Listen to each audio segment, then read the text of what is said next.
కుష్ఠరోగం అంటారు. ఏమన్నా కుష్ఠరోగం. ఆ కుష్ఠరోగం వల్ల దేన్ని జీవించలేరు.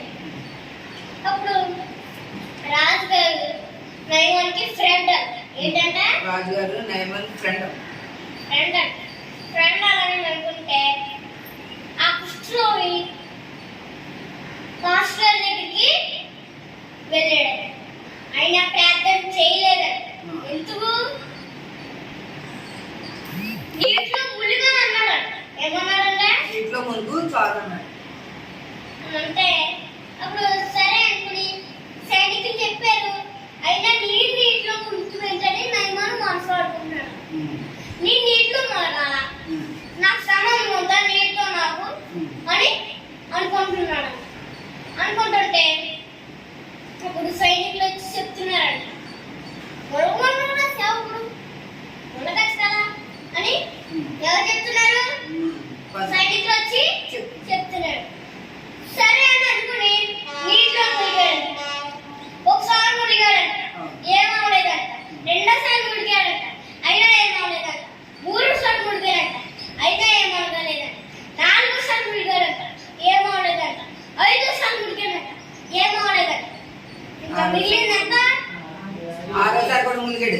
ఆరోసారి మునిగాడు, అయినా ఏమవలేదు. ఏడోసారి మునిగాడు. కాదు, ఎన్నో దానికి స్వస్థ వచ్చింది. ఏడు కాదు, దీనికి వచ్చింది. ఎనిమిదోసారి వచ్చిందా? ఎనిమిదోసారి వచ్చింది. ఎనిమిదోసారి ఏమొచ్చింది? స్వస్థ వచ్చింది. పసిపిల్లవాడి దేహం నయమానికి వచ్చింది. అప్పుడు అలాగే అనుకుని ఏ బలి ఇవ్వను, చెయ్యను అని దేవుడి దగ్గర తీర్మానం చేశాను. చిన్నది తీసుకున్నాం. ఎందుకంటే సమయం ఇవ్వాలని చిన్నది తీసుకున్నాం. శిక్షణ వాక్య దేవుడు దీవించాడు. గుడ్డి వారికి చూపించాడు. మరి నయమాన్ని దీవించాడు. మీరే దీవించండి. కజమ్మని చూపించాడు. గుడ్డి వారికి పండించాడు. మరి కాళ్ళు వారికి కాళ్ళు ఇచ్చాడు. చెవిటి వారికి చెవి ఇచ్చాడు.